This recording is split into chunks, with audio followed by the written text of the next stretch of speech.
Hello and welcome to Holistic Flow. I'm your host, Julie Francis. I'm an astrologer, coach, and founder of Wild Radiance Collective, and today I am joined by Virginia Terrill, a wellness mentor who is passionate about helping people transform overwhelm into self-collaboration. As a single mom and recovered addict, Virginia has learned to work with her needs to create balance, and now she guides others to do the same through practical, compassionate strategies. Thank you so much for being here with me. Thank you for having me, and it's great to see you again. It is. It's always so lovely talking with you. We always have such great conversations. Yeah. I have so many wonderful ideas about what we're going to talk about today. So I'm really excited to see where this conversation goes. For those of you who are listening or watching, Virginia has an amazing Instagram feed of the most inspiring and empowering content. So one of the first things I want to make sure you do after checking out this podcast is that you make sure you go check out her Instagram, because that's how we connected. And it is just really impactful to read what she shares. So let's dive in. And can you tell us more about you and your work? Yeah, and thank you so much for saying that about my Instagram page. I put a lot of my heart into it, so thank you, thank you. You're welcome. I, this is new. This is fairly new for me, being a wellness entrepreneur, but it was just honestly a natural calling for me. A lot of what I talk about and what I teach about comes from just what I learned primarily in the last 10 years or so. So yes, I've done training to be a wellness coach, but a lot of my personal experiences are what, really inspire everything that I continue to learn about and then, pass on to others. Just about treating ourselves ethically. So, and going about wellness in a sustainable way so that we can, fit prioritizing our well-being into our everyday lives without pressure. And I also want to say that while I totally support, ethical and sustainable wellness products, what I love to focus on is how ethics and sustainability apply to us. So treating ourselves with integrity and honoring all the parts of us. So ethical self-treatment and sustainability in terms of not the products we use, but the way our wellness practices impact our life for the long term. So that's my major focus. Yeah, it comes through so clearly in the things you write about. And I know we're going to talk about this more, I'm sure. Can you tell us how you incorporate the concept of self-collaboration into your work? Yeah. So basically, and maybe I'll use this metaphor I've been thinking about recently. You know, musical collaborations, when we hear a really powerful song with two of our favorite artists, or maybe an artist we kind of know and an artist we don't even know, but something magical happens when they come together. You notice that, the really, really great collaborations, their voices, they're not trying to compete with each other, but almost try to, enhance each other's, qualities to make something magical happen musically.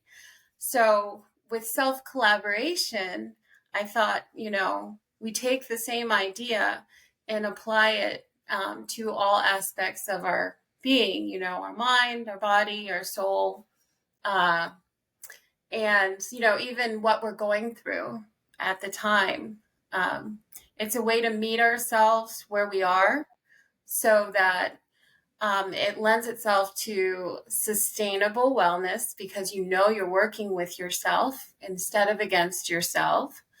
And, it's a completely holistic approach because it addresses and honors all parts of yourself. So I do approach wellness with self-collaboration in mind. And I just find it to be, a way to experience a lot of ease in the process of taking care of ourselves instead of pressure or confusion. It's just a lovely way to approach that part of our lives. That's an amazing analogy, as well as with the musicians coming together to collaborate, and that moment of magic that happens when they work together. And that becomes like a really great visual for me too, like as a description. I'm like, oh wow, so it's this like meeting of different parts of yourself coming together in that way. And it's and I like that idea of like that alchemy, that magic of them meeting within me, and otherwise potentially being separate, like, Yeah. and then because of that, experiencing discontent or dissatisfaction, or maybe not getting the results I want. Right. So that's a really great one. I like music. I play music and things like that, and sing and stuff. So that one really landed with me. Awesome. Yeah. So what is your favorite way to work with your clients, or some of your own favorite experiences of bringing this work to life? I'd say just, emphasizing that things don't need to be rushed, because there is a lot to be discovered in quiet and stillness and calm. And so starting out in a calm space, when we are, looking at our goals and trying to navigate how we're going to get from where we are to where we want to be. It just requires a lot of slowing down, to be honest, especially in the world that we live in. So that's something that always comes up when I'm working with somebody, or, in the tools that I've created that people can use, on their own, at their own pace, to take your time.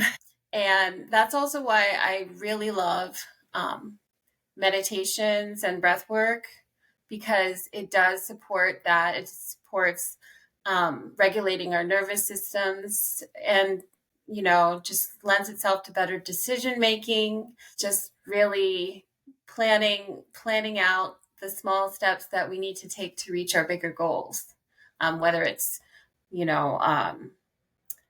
diet, exercise, nutrition, financial wellness, spiritual well-being, anything. It's just it takes a lot of care and a lot of honoring your personal needs and your personal values.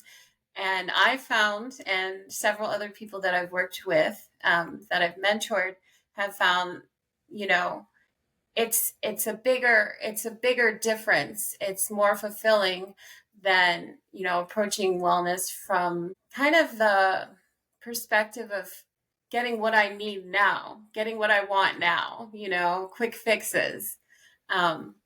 If you just take a little bit more time to dig deeper and ask yourself the right questions and get to know yourself a lot better, you'll find that you get lasting results that work with your life, instead of, sometimes there's a tendency to have certain goals, maybe with weight loss or a change in nutrition, and the next thing you know, you're ignoring some other part of your life. There could be a workout plan or a new diet, that you want to incorporate, and you do it right away, but it doesn't quite vibe with your financial wellness. It's just those kind of things, I think, don't need to be conflicts in wellness. And the way I approach things really helps you feel a sense of ease, going through the processes of finding what works with you.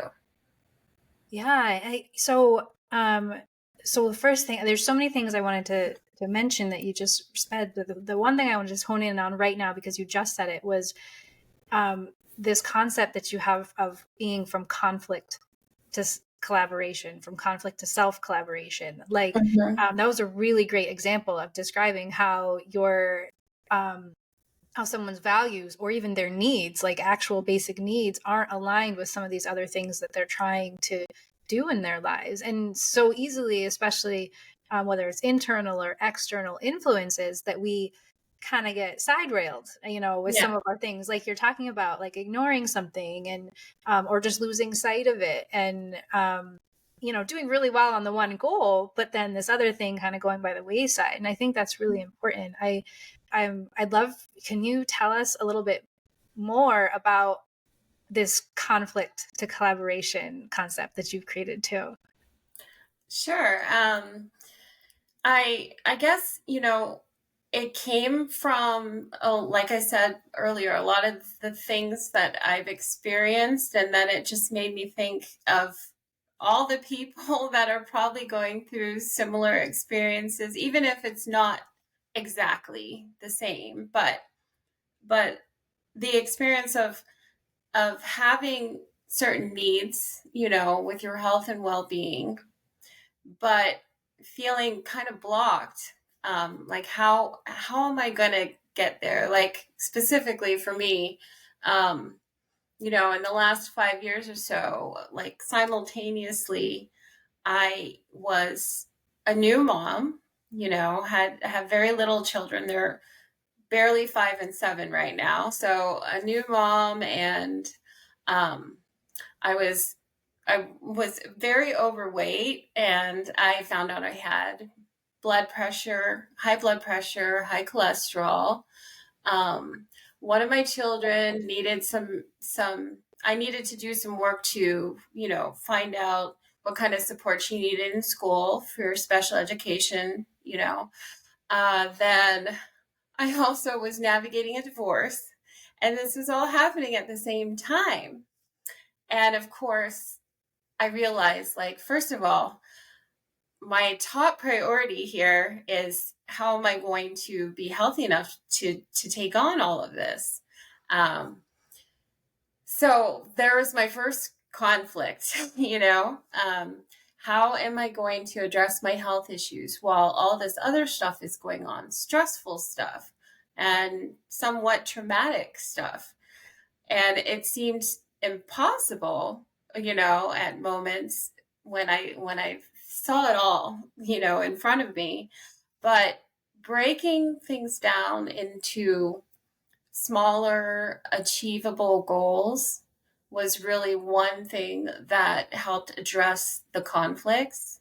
Well, of course, identifying the conflicts first and foremost, but then breaking these things down into small achievable steps so I could get to the next step, and so on. And even though, you know, maybe four years ago or so, I was like, wow, I probably will barely get out of this time period of my life alive, But honestly, that approach, identifying what was conflicting there, and then breaking that down, really got me to the point where I am today. And like, I've lost 60 pounds in that time period, slowly and steadily, like slowly and steadily. But I didn't go on a diet and then risk gaining all the weight back. I actually slowly and steadily lost that weight. I was able to avoid being on medication long term for cholesterol and high blood pressure, which was a big goal of mine. I did not want to, be medicated for those things. Um, yeah, and I mean, just taking that slow and steady and gentle approach with myself.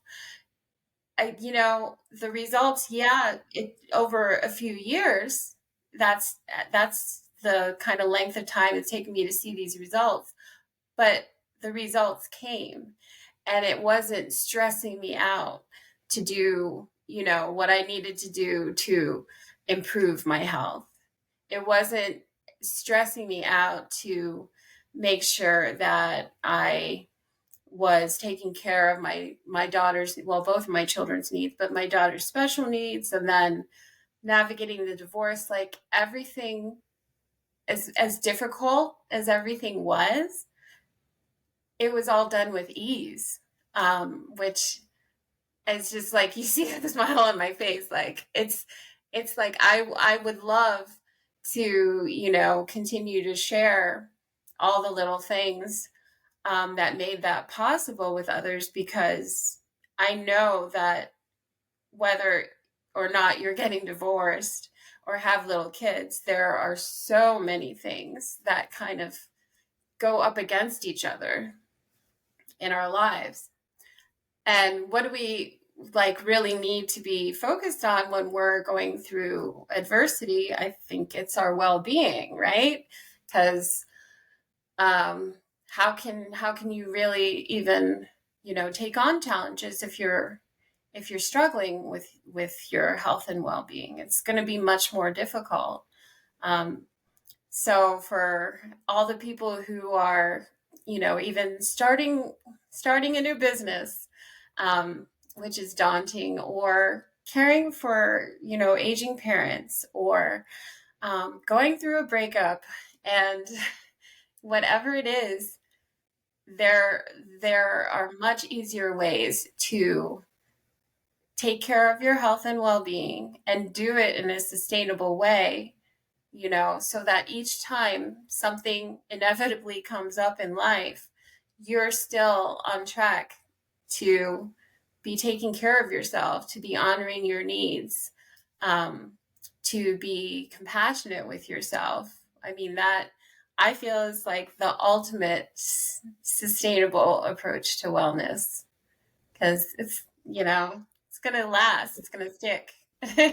Yeah, I love your smile at the end of that description, because you did go through all that adversity. I'm sorry, I had like It's okay. a thing come up. I think it's really dry. The changing temperatures are affecting my respiratory system.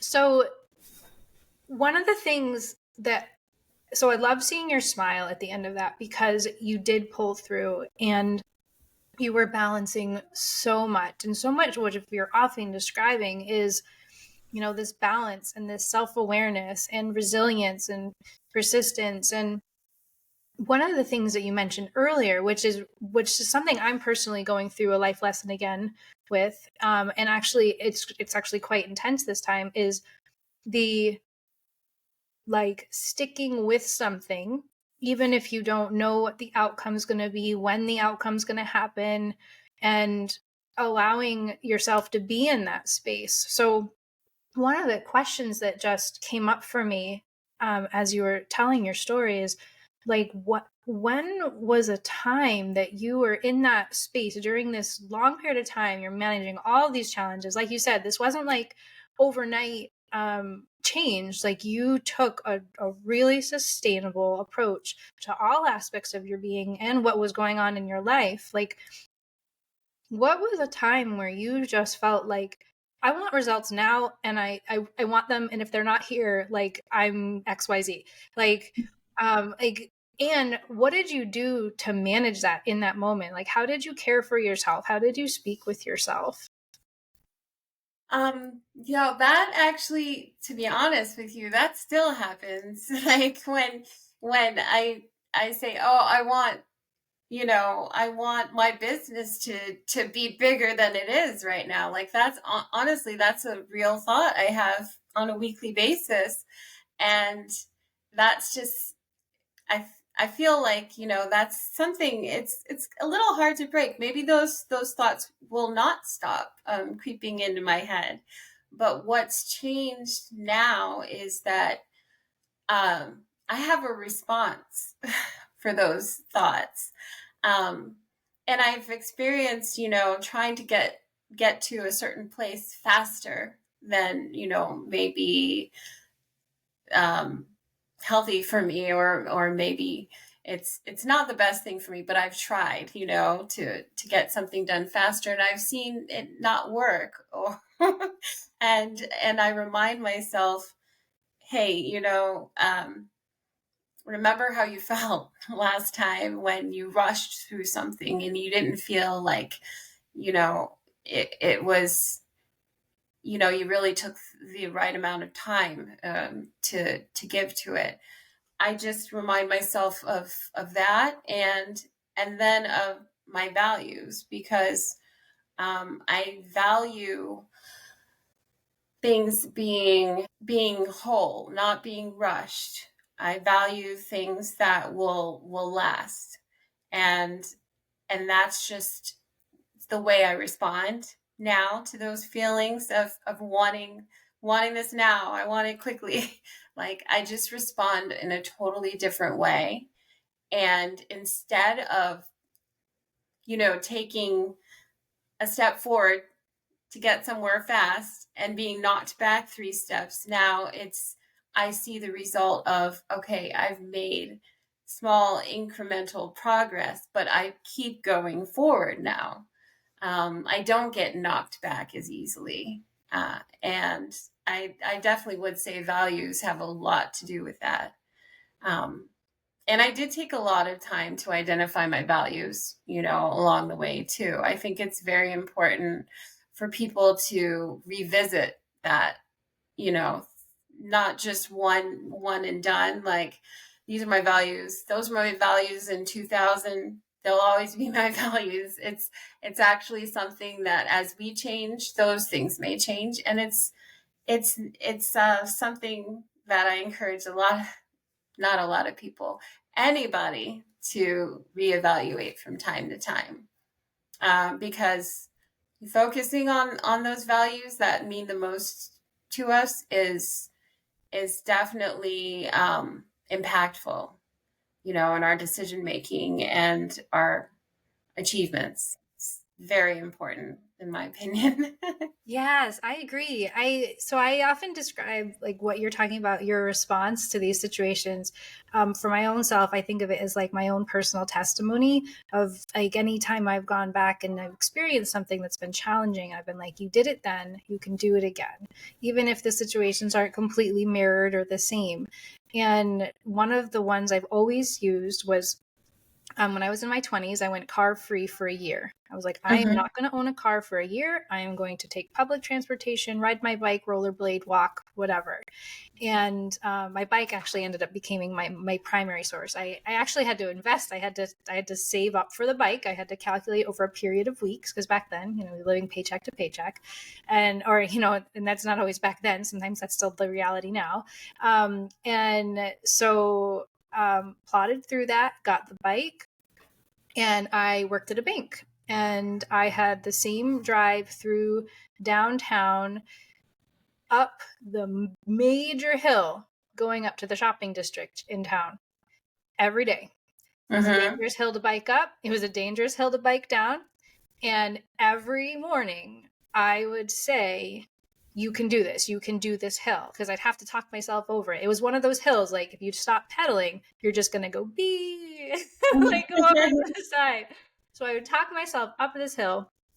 And every day I did that, I would feel more prepared to make sales in banking, because it wasn't my strong suit. I wasn't great at it. And I would remind myself every day, even in the moment, you rode your bike up that hill today. You can do these hard things and have these sales conversations that are hard. Like, you can do it. So fast forward, here we are, like we're getting closer to like 20 years. Like, I'm like, I think back at that time and I think, you did that then. You made commitments. You made this thing happen. And since it was such a major difference from other people were doing, like people in my life didn't understand. Like my coworkers were trying to offer me rides. They were like, "Why are you doing this?" I'm like, this isn't. I am testing out this experience as like an environmental choice, as a financial choice, like a community choice. Like there's a number of reasons. And because there was such a social response to it, this has really struck with me. And it was very visible also, not just with the people that knew me, but people started to see me around town and stuff. Um, Mm-hmm. so the one thing in this personal testimony that I'm realizing that I have for myself is I don't incorporate my values into it. And we actually just had Dr. Danielle Thompson do a workshop at Wild Radiance yesterday. And one of the things we did in her workshop was go over our values. And I haven't done that for a couple years. And I was completely blown away by how quickly I was able to pick out my values. At first, I was like, whew, that's a lot. It's a lot to think about. And then I was like, bing, bang, boom, and like got them. And what I started doing in our conversation right now was I was thinking about my personal testimony, my response, my bike story that helps me through so many of the things I go through now. Yeah. And how could I connect that to my values? Because I think that's an amazing idea, and it gives it this extra oomph, like that ties you into the now, like really into the now. And I like that. So what I'll do probably after our recording session together today is I'm gonna jot that down and just do some brainstorming on it, because I'm going through some major changes in my life right now, and that feels so fulfilling and so powerful to combine those pieces of information. So thank you for that, like Yeah, lovely you're, insight. you're welcome. Just so powerful, and just so timely, especially having just redone my values. And like you said, your values evolve, and Yeah. they're meant to, and that's part of the process. So Mhm. folks, if you have not done your values and figured those out, definitely, follow up with Virginia and have her help you, or get you resources on how to do that, because it's such a transformational experience. And with her guidance, she would be able to help you just bring that all together. So I think actually, Virginia, why don't you tell us about your workshop? So Virginia is going to be leading a workshop on April 16th at 11 a.m. Eastern Time. This is live on Zoom. You can also get the replay. And the workshop is called From Overwhelm to Flow, a self-collaboration workshop. Tell us more about what we're going to do in this workshop. Okay. Well, we're going to be exploring, the transition from conflict to collaboration, and do a little practice identifying some of the things that are like currently, um, presenting themselves as conflicts, things that are, feeling like they're getting in our way, as far as, when it comes to meeting our goals, and how to work through those conflicts in a gentle way, and a way that doesn't feel like we're pressuring ourselves, or pushing ourselves in a direction that goes away from who we are, but that works with who we are. And we'll be learning just some very simple, easy methods of grounding and softening into ourselves just through a gentle meditation, something short that you can kind of take with you and apply to your everyday life, and just some short, easy ways of breathing intentionally. So I guess some gentle, simple breath work that you can apply in your daily life, because of course I am a busy lady, and I honestly often do not have a long period of time all at once, to do the things that I do to care for myself. So I always like to offer some solutions that you can take away with you as well. And we'll just kind of do an overview of that journey from conflict to collaboration, which you can really apply to different scenarios and different things that are going on in your life at any time. It's kind of veering away from a one size fits all approach to things in life, and learning how to approach things that are suited for yourself. and that meet you exactly where you are. So I once heard that, wellness coaches or wellness mentors, they're not somebody that you should expect to have in your life for a really, really, really long time. Um, I kind of liked hearing that, because what I would hope people would take away from this is a little more insight into how to coach yourself. And that's what we'll be talking about. So yeah, a little hands-on, a little meditation, and hopefully some great takeaways. Yes, I can tell that you just really provide that personalized nurturing support that people sometimes don't even realize they need until they're in a situation where they can Yeah. uncover what's going on with them. So, and I do love how gentle you are in the way you talk about things and how caring you are. And so, for anybody that's listening or watching, like if you are navigating some of these situations, you would be in really wonderful hands with Virginia and having her just help you identify these things. And Thank you. absolutely, I think I think it's so important, and so often during our modern lives we have learned to retreat or not share or shell up, and Yeah. um, finding the right people to work with is so important, because um, you don't want to find yourself in a situation where what's hurting, it hurts more, because that's that's not okay. We don't want that. And so you would just be so wonderful in helping people out, either in this workshop or um, through your writing, which, as I mentioned, is wonderful. And I'm going to be placing all of the links on how to get in touch with Virginia in the show notes below. And we would love to have you at the workshop with Virginia that's coming up in April.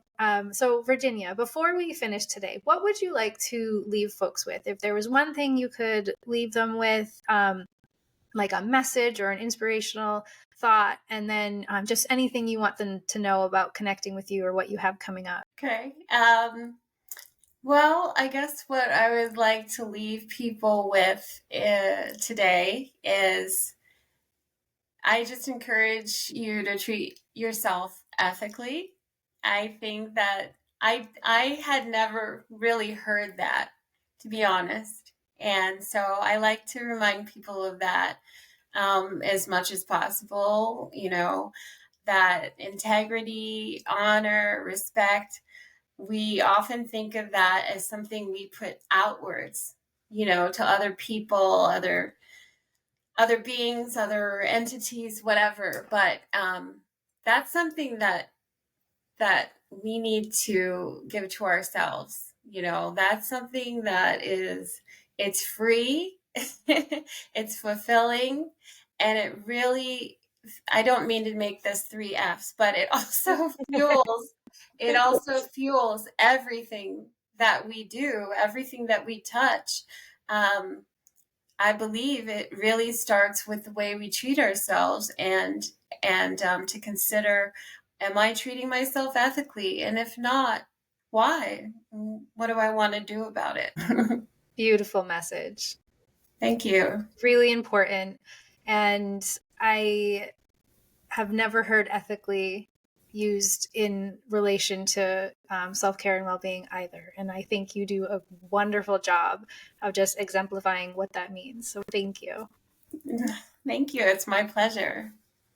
I look forward to having you at the workshop, and I look forward to having you also join us, those of you that are watching or listening. And we will be back soon with another episode. Thank you so much. Thanks.